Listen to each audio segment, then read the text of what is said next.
We welcome you to morning devotions for Tuesday, October 17. We're glad that you're here and have come to share in this time. Thank you to Chris Fisher for beautiful prelude music this morning. We're delighted to welcome Joel Kline to morning devotions. Joel is a retired Church of the Brethren pastor, having served in Hanover-Dale, Pennsylvania, Fort Wayne Beacon Heights Church, and most recently at the Highland Avenue Church in Elgin, Illinois. Joel is married to Donna and the father of 3 adult children and grandfather to Paul, 13, Fiona, 11, and Everett, 4. Joel enjoys walking each morning and reading and gardening and traveling and caring for a 115-year-old house. Welcome. We're really glad you're here.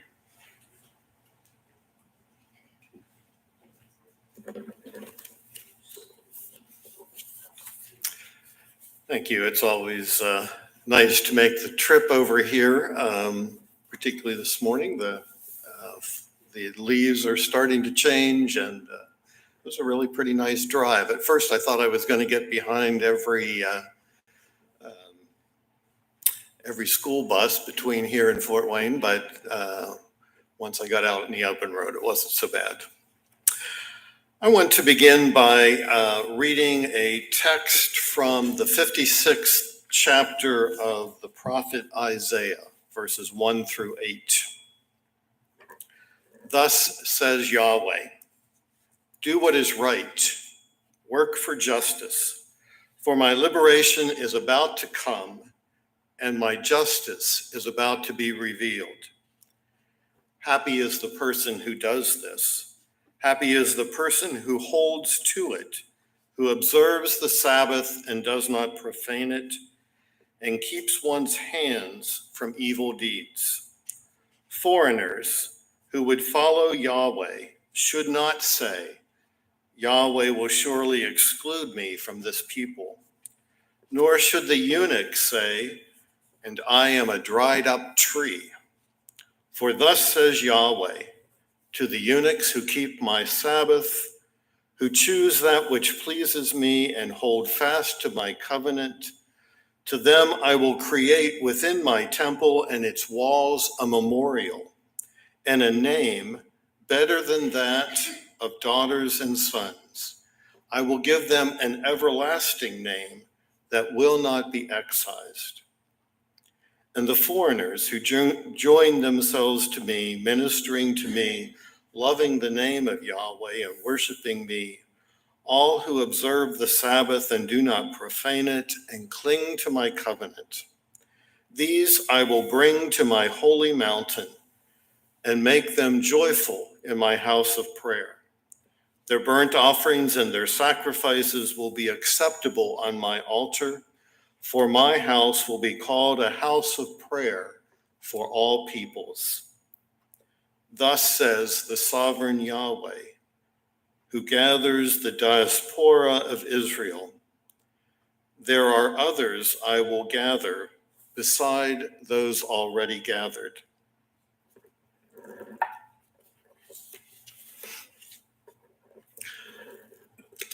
One of the things I do in retirement is serve as editor of a twice yearly newsletter of the Elizabethtown College Peace Fellowship. It's called Line. And after each issue is published, our editorial board meets to choose a theme for the upcoming issue. And for the most recent issue, the summer issue, we selected as our theme, Strange Dreams. It's based upon a song that some of you may remember from Simon and Garfunkel days, their album entitled Wednesday Morning, 3 a.m. The song is entitled, Last Night I Had the Strangest Dream, and it recalls the strangest dream I ever dreamed before, a dream in which the world had all agreed to put an end to war. And then the songwriter goes on to envision a mighty room filled with world leaders signing a document, committing themselves to never fight again. The lyrics continue, the people in the streets below were dancing round and round in celebration, with guns and swords and uniforms scattered on the ground. Dreams can be powerful.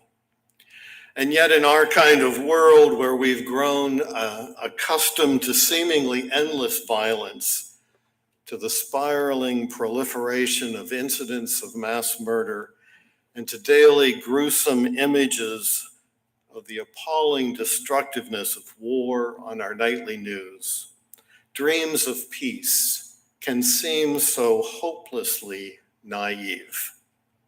Still, it's our long-held dreams of justice and peace that provide encouragement, strength, and hope to us in times of struggle, uncertainty, and fear.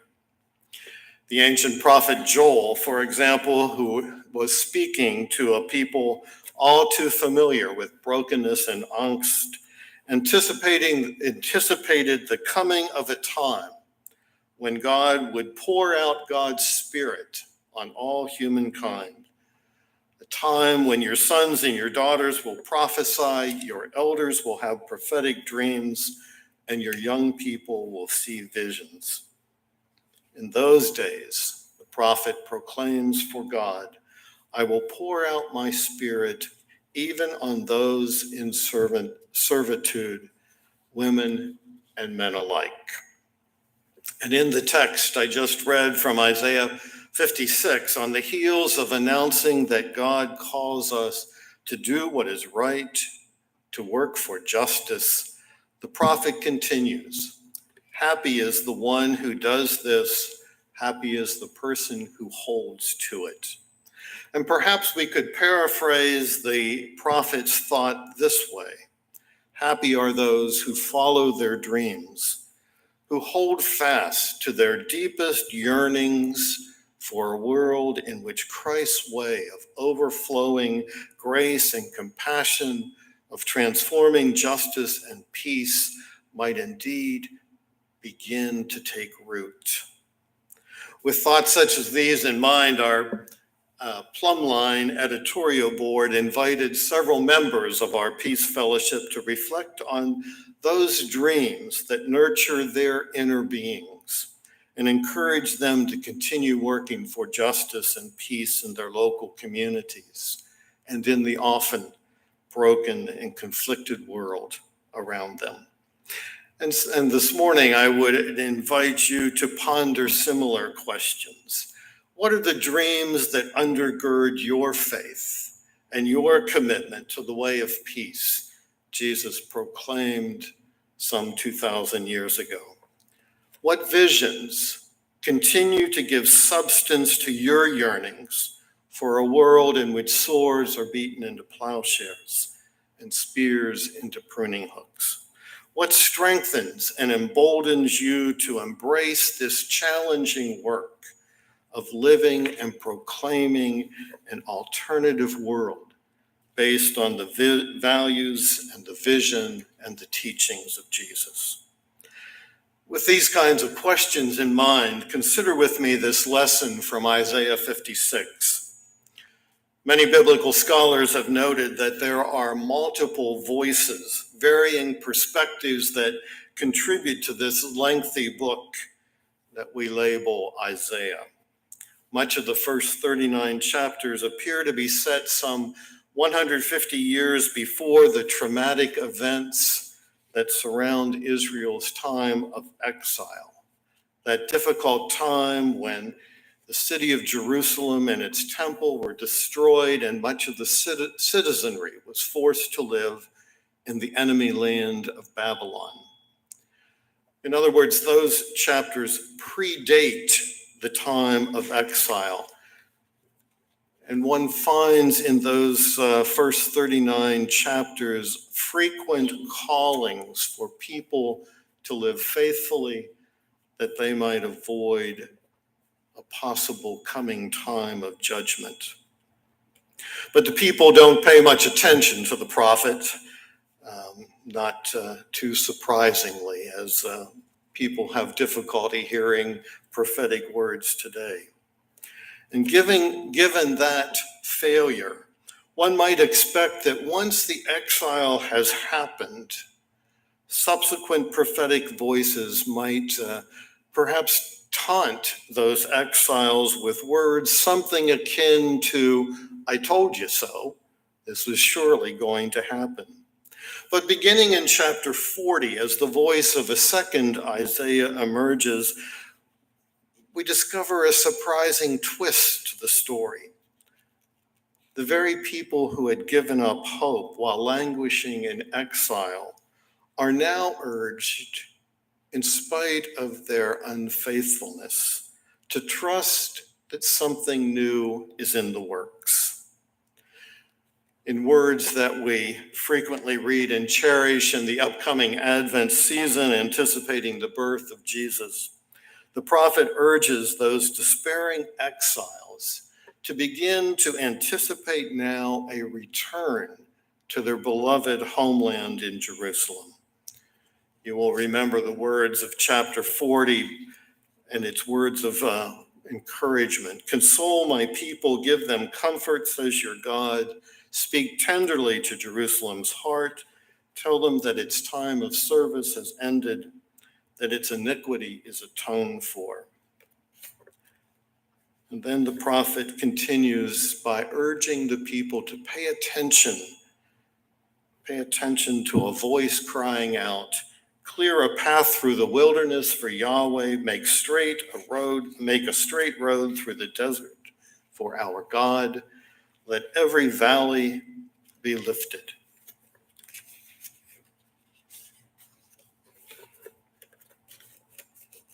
I'm a little out of practice with sermon doing, and so I'm not turning my pages right. Here we are. "Let every valley be filled in, every mountain and hill laid low.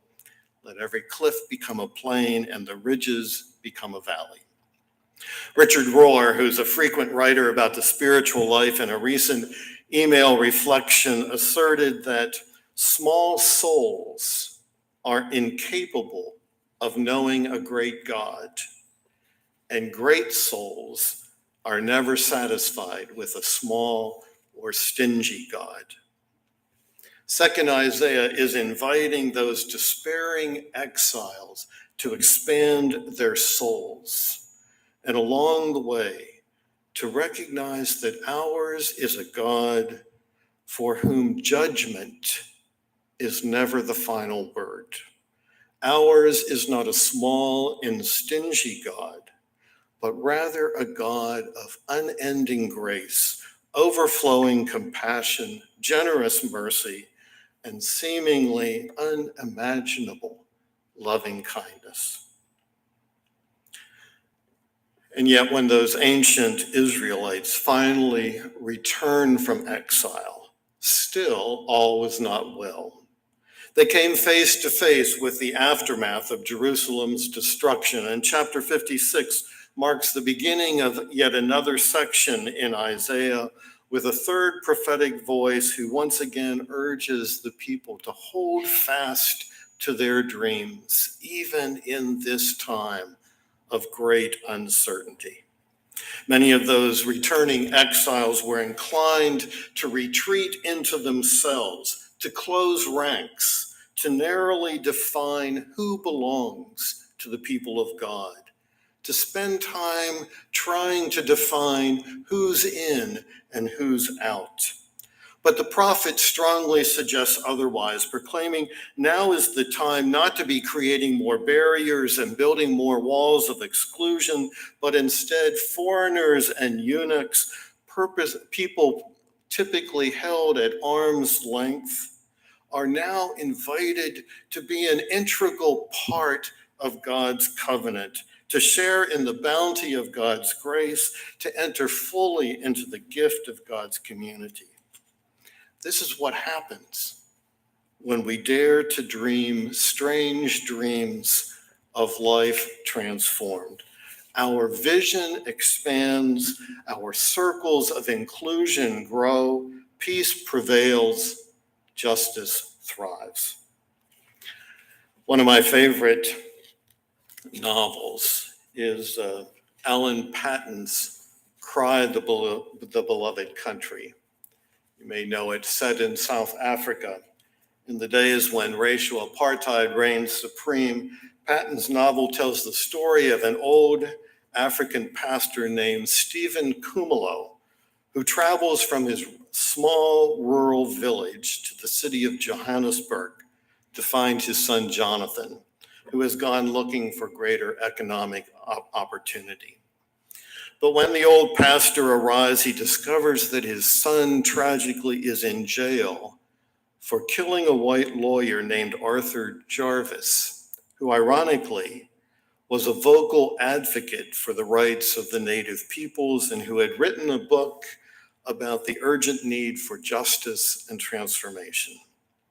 Kumalo encounters Jarvis's father, who certainly had not shared his son's views about openness and inclusion. But the father has just recently read the manuscript of his son's book, trying desperately to understand how his son had arrived at such a different perspective. And for the first time, the elder Jarvis recognizes the damage that the apartheid system has done to so many people. And so, to Pastor Kumalo's surprise, the elder Jarvis receives him warmly. And as the story unfolds, the elder Jarvis offers to erect a new church building in Kumalo's home village and to build a dam for the village so that the people might have a year-round water supply. The very rumor of what is to be done sends a shockwave through that small village, because now there will be water for irrigation and more adequate food supply. Young people will no longer need to flee the village in pursuit of economic opportunity. New possibilities are on the horizon. Nothing has happened yet, writes Patton, and yet it is as if it already has. Although nothing has changed, something has changed. Because the people now are dreaming of new possibilities. Like those returned exiles, they could have chosen to continue to turn inward and to live behind barriers of fear and distrust, but instead they embrace hope. And is that not the power of faithful living? The willingness to dream new dreams. The commitment to invest our energy, our gifts, our very selves in the pursuit of peace, and the courage to expand our souls and join in God's ever-widening circle of love. God grant us courage to dream new dreams, strange dreams of compassion and justice and peace and gracious living. Amen. I invite you to share in the hymn, Beyond a Dying Sun, 323. Is that right? Yes, thank you.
the eyes of so much of the world, it is indeed a strange dream, this dream of peace and justice and compassion and hope and purposeful living.